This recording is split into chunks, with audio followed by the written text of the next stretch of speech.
Ya, kita tiba di segmen terakhir dialog tentang beda pendapat terhadap wacana reshuffle kabinet kerja antara Wapres Yusuf Kala dan juga Presiden Jokowi.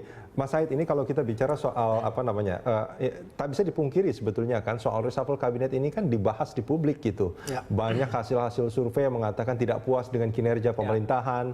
Terus ada yang mengatakan bahwa ini 6 bulan ini waktu yang cukup sebetulnya untuk memberi kesempatan kepada administrasi yang saat ini untuk menunjukkan kinerjanya, tapi ternyata mungkin kurang memuaskan gitu. Mereka menuntut adanya reshuffle, bahkan dari PDIP juga membahas soal ini gitu. Apakah Anda melihat bahwa sebetulnya ya mungkin ini analisis yang dangkal gitu ya. Ketika pejabat negara mengatakan sebentar lagi akan ada reshuffle, itu juga sebetulnya upaya untuk menarik popularitas. Iya, saya kira kalau itu yang disasar oleh JK, misalnya ya, itu yang disasar oleh JK, ini kan bukan sedang menjelang pemilu, gitu. Jadi juga kalaupun tujuannya itu manfaat atau dampak kepada dia juga tidak terlalu besar, tetap saja dia menjadi wakil presiden. Lain kalau itu disampaikan menjelang pemilu, seperti dulu menjelang 2009 Pak JK itu mulai berbeda pandangan dengan Pak SBY karena sama-sama ingin maju misalnya. Kalau sekarang kan enggak.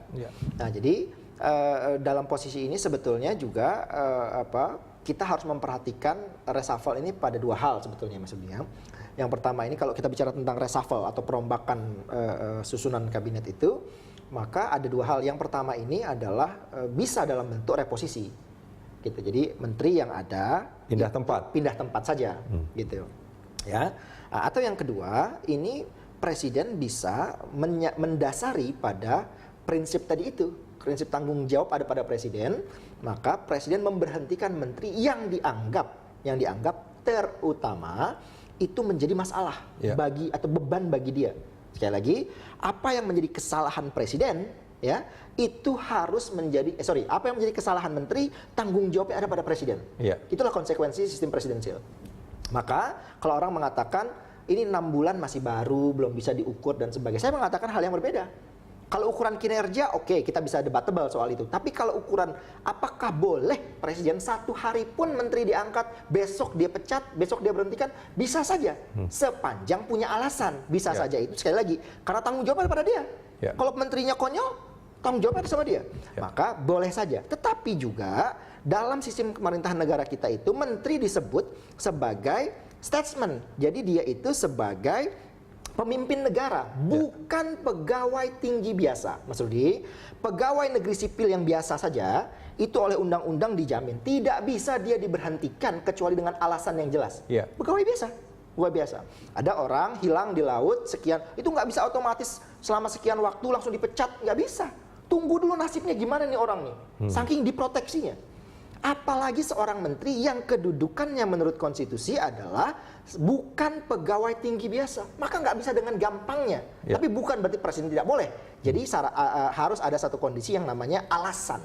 Presiden harus punya alasan. Iya, dan alasannya itu yang punya juga presiden. Presiden kan? itu subjektif presiden. Yang penting ada alasan. Nggak misalnya karena like or dislike gitu loh.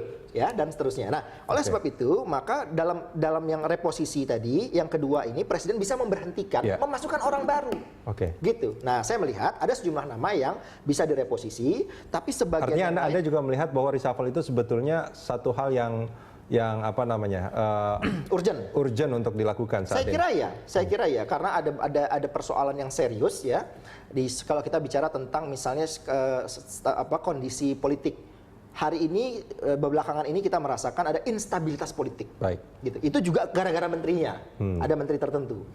Juga kalau kita lihat pada persoalan perekonomian, masyarakat juga sulit. Itu juga menteri yang dianggap kurang tepat. Jadi kalau sekarang dilakukan menurut saya masuk akal.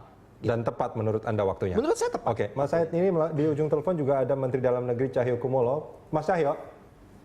Ya, selamat pagi Mas. Selamat pagi Mas Cahyo. Pagi Mas Cahyo. Ini di studio ada juga Mas Said Salahuddin dari Direktur Sigma.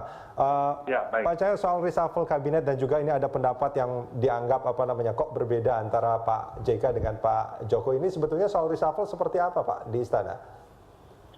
Begini ya, sebenarnya yang saya pahami, karena saya selalu diundang rapat kalau Bapak Wapres rapat terbatas, mengkoordinasikan beberapa hal, tidak pernah sedikit pun Bapak Wapres, termasuk Bapak Presiden dalam memimpin rapat terbuka itu menyinggung masalah reshuffle.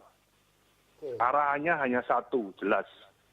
Sebagai menteri harus kerja, setiap pengambilan keputusan politik pembangunan dalam skala internal departemennya harus memperhatikan momentum yang tepat. Yang ketiga adalah setiap satu suara masyarakat itu harus didengar. Satu suara yang berbeda, ya, satu suara pun harus didengar. Karena dalam opini kan bisa bergulir. Berbeda, ya. Saya kira arahan Bapak Presiden itu, silakan Menteri mengambil keputusan, harus koordinasi interdepartemen, satu suara rakyat pun itu harus didengar dalam pengambilan keputusan internal. Yang keempat, untuk mengambil keputusan, itu momentumnya harus tepat. Harga beras masih tinggi.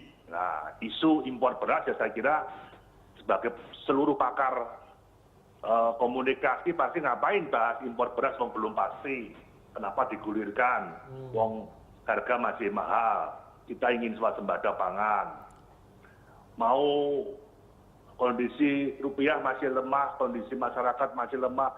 Kenapa ada misalnya isu dikembangkan tol mau kena pajak, kemudian harga tarif dasar listrik mau naik. Nah ini kan kebijakan yang tidak melihat momentum, kebijakan yang justru meresahkan masyarakat. Saya kira itu aja arahan Mas Cahyo, Mas Cahyo, maaf kalau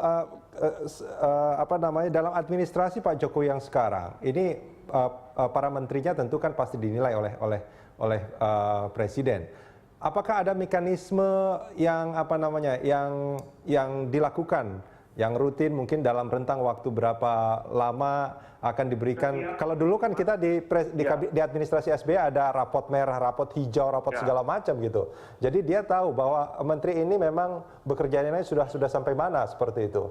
Nah, bagaimana dengan administrasi yang sekarang? Bapak Presiden dan Bapak Wapres mengambil kebijakan untuk isu-isu strategis, untuk kebijakan-kebijakan yang mendesak. Beliau selalu mengadakan rapat terbatas. Kemudian kalau ada hal-hal yang sifatnya harus hari itu, dan kemudian Bapak Presiden lagi acara keluar daerah atau ke negeri, langsung di take over oleh Bapak Wapres. Bapak Presiden setiap bulan itu memaparkan hasil monitoring beliau sebagai Presiden, apa yang dikerjakan, apa yang mendapat respon positif, apa yang mendapat respon negatif dari masyarakat. Terbuka, sebulan sekali. Misalnya, Cahyo, Anda mendapatkan opini media per hari berapa? Yang negatif apa? Yang positif apa? Yang negatif, coba dicari ke depan. Mungkin bisa diambil titik mana yang perlu disampaikan kepada masyarakat. Ini kan hanya masalah komunikasi, mengkomunikasikan ke masyarakat saja. Saya kira para pengamat, para tokoh-tokoh masyarakat, sampai masyarakat kecil pun dalam berbagai talk show di TV, di radio yang sampai berjam-jam mereka bicara, saya kira sesuatu masukan yang cukup bagus. Sehingga seorang menteri apakah akan membuat kebijakan A, ini bagaimana masyarakat kira-kira? Nah, ini saya kira. Maaf Mas Cahyo, saya boleh mengutip pernyataan Mas Cahyo bahwa ini hanya sekedar masalah komunikasi. Artinya kalau boleh saya simpulkan, apa yang menjadi survei di masyarakat yang mungkin kurang puas dengan kinerja pemerintahan ini sebetulnya karena masyarakat tidak paham sebetulnya bahwa. Saya kira seluruh menteri sudah kerja, seluruh menteri sudah berbuat. Kalau kita kumpul-kumpul ngerumpi misalnya ya dalam satu acara atau sebelum rapat kabinet, tidak pernah ada satu menteri yang menyinggung atau membicarakan masalah reshuffle. Dan menurut Anda juga reshuffle itu belum diperlukan saat ini ya? Urusan reshuffle, urusannya Bapak Presiden, itu aja. Baik. Dan menurut Anda reshuffle juga tidak diperlukan saat ini? Terserah Bapak Presiden, mau tiap hari reshuffle, mau 1 tahun reshuffle, tapi yang penting seluruh menteri sepakat kita kerja. Seluruh menteri sepakat, kita siap dievaluasi. Mas seluruh Cahyo, menteri sepakat, itu aja Mas. Terima kasih banyak sudah bersama kami. Terima kasih, selamat pagi Mas. Selamat pagi sekali. Oke. Baik, ini pernyataan dari Menteri Dalam Negeri Cahyokumolo, ini menarik sebetulnya Mas. Sangat-sangat menarik ya.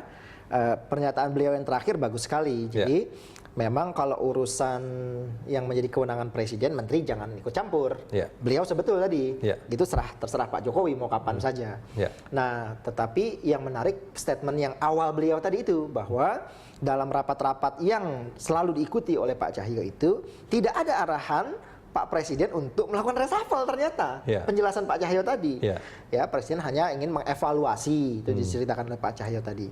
Nah, oleh sebab itu, maka kembali kepada dua kemungkinan yang kita diskusikan di awal tadi ini, Ya. apakah pernyataan Pak Jokowi yang mengatakan tanya Pak JK, Ya. itu karena Pak Jokowi tidak memahami ya bahwa kewenangan itu ada pada dia, atau yang kedua dia sebenarnya sedang ingin menyindir. Jadi dari penjelasan Pak Cahyo ini saya ketemu jawaban ini. Yang kedua ini dia sedang Lebih. menyindir ini sebetulnya gitu. Tanya Pak JK. Jadi sebenarnya dia mengatakan itu nggak benar, cuman dia tidak bisa menyatakannya secara eksplisit. Dan ingin mengatakan bahwa Pak JK, urusan reshuffle itu adalah urusan saya, bukan urusan Anda. Ya, sebetulnya itu message-nya dia mau Oke. sampaikan itu. Baik, Ya, Mas Said. jadi saya baru bisa tadi kan kecenderungan saya yang pertama ya bahwa Pak Jokowi kurang memahami. Tapi rupa-rupanya penjelasan Pak Cahyo tadi ini membuat ini menjadi lebih clear bahwa ini Pak Jokowi tidak pernah mengarahkan. Kalau tidak pernah mengarahkan, bagaimana mungkin Pak JK bisa mengatakan akan segera gitu. Mas Said, terima kasih banyak sudah bersama kami Sama-sama. di Dialog Pagi. Terima kasih.